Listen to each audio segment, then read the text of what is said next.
और उस वक्त शिक्षा का माध्यम क्या हो, शिक्षा की भाषा क्या हो, इस पर पहली बार चर्चा हुई, जिसको अधिकृत चर्चा कह रहे हैं। और 1868 में पहली बार यहाँ पर कुछ ब्राह्मण विद्वानों ने इस मुद्दे को उठाया था और मांग उठी थी कि शिक्षा की भाषा हिंदी होनी चाहिए। और इस मांग को तत्कालीन लेफ्टिनेंट गवर्नर ने मान भी लिया और नौकरों में जो अभिजात्य तरीके से उर्दू भाषा को प्राथमिकता दी जाती थी, उसको चुनौती मिलकर हिंदी राजभाषा बनने की दिशा में पहला कदम उसी वर्ष रखा गया।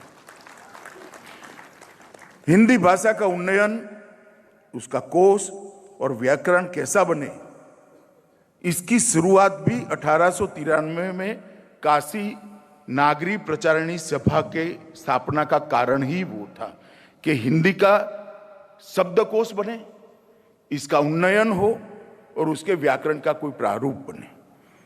हिंदी का पहला व्याकरण कामता प्रसाद गुरु ने इसी शहर में लिखा और उसको आगे बढ़ाया। हिंदी का पहला शब्दकोश हिंदी शब्द सागर यही बनारस के अंदर बना और उसको फिर अनेक विद्वज्जन समृद्ध करते गए। हिंदी भाषा और साहित्य का पहला संगठित इतिहास पंडित रामचंद्र शुक्ल ने इसी काशी के अंदर लिखा। हिंदी भाषा की पहली कहानियों में एक कहानी, कोई ऐसा रिकॉर्ड नहीं होता है मगर किंवदंती है, राजा भोज का सपना, और शिव प्रसाद सितारे हिंद ने यहीं पर लिखी। पहली हिंदी पत्रिका हरिश्चंद्र मैगजीन और हरिश्चंद्र चंद्रिका भी यहीं पर शुरू हुई।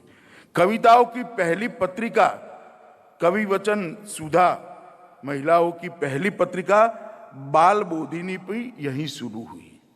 और भारत के अंदर हिंदी थिएटर की पहली शुरुआत भी यही काशी के अंदर हुई, जहां से नाट्य कला आगे बढ़ी।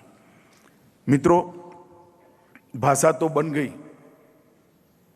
साहित्य रचा जाने लगा, मगर हिंदी की पढ़ाई कैसी हो, इसका पाठ्यक्रम कैसे हो, इस बात की चिंता भी पंडित मदन मोहन मालवीय ने यही हमारे हिंदू विश्वविद्यालय के अंदर, लाला भगवान दीन और बाबू श्याम सुंदर दास के नेतृत्व में हिंदी का पहला पाठ्यक्रम बनाने का काम मालवीय जी के तत्वाधान में हुआ और उसको तुरंत ही देश भर के सभी विश्वविद्यालयों ने उसको स्वीकार किया और आगे बढ़ा।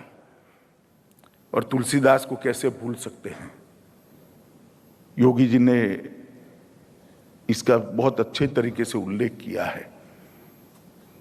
मैं इतना ही कहना चाहता हूं मित्रों, तुलसीदास ने अवधि में रामचरितमानस न लिखा होता तो शायद रामायण आज लुप्त हो गया होता।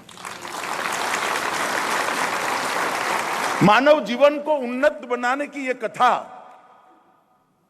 कोई भी नकारात्मक पहलू रखे बगैर आदर्श पति कैसा हो सकता है तो रामायण में ढूंढ सकते हैं, आदर्श पिता कैसा हो सकता है रामायण में ढूंढ सकते हैं, आदर्श भाई कैसा हो सकता है रामायण में ढूंढ सकते हैं, आदर्श पत्नी कैसी होती है रामायण में ढूंढ सकते हैं, आदर्श शासन कैसा हो सकता है तो आज भी कहते हैं रामराज होना चाहिए,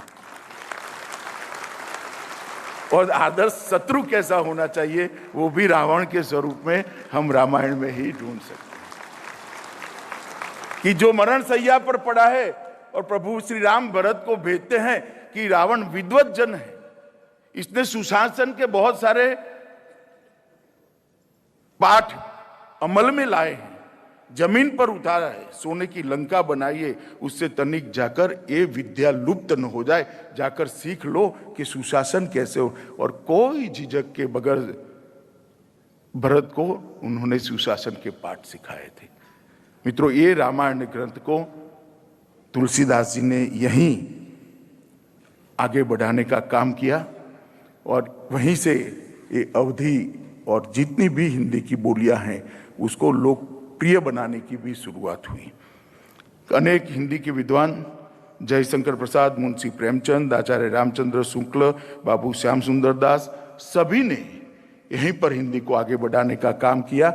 और इसलिए मैं मानता हूं कि हिंदी को मजबूत करने का और घर घर पहुंचाने का और अपनी स्वभाषाओं को मजबूत करने का और राजभाषा के साथ जोड़ने का जो नया अभियान शुरू होने जा रहा है आज़ादी के अमृत महोत्सव के अंदर, उसके लिए काशी से उचित स्थान कोई हो ही नहीं सकता।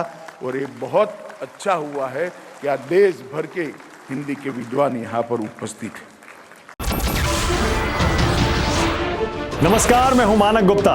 अगर आपको हमारा ये वीडियो पसंद आया हो तो इसे लाइक और शेयर जरूर करें और हां, हमें सब्सक्राइब और फॉलो करना ना भूलें ताकि आप देश और दुनिया की कोई खबर मिस ना करें। तो जुड़े रहिए हमारे साथ और देखते रहिए न्यूज़ 24।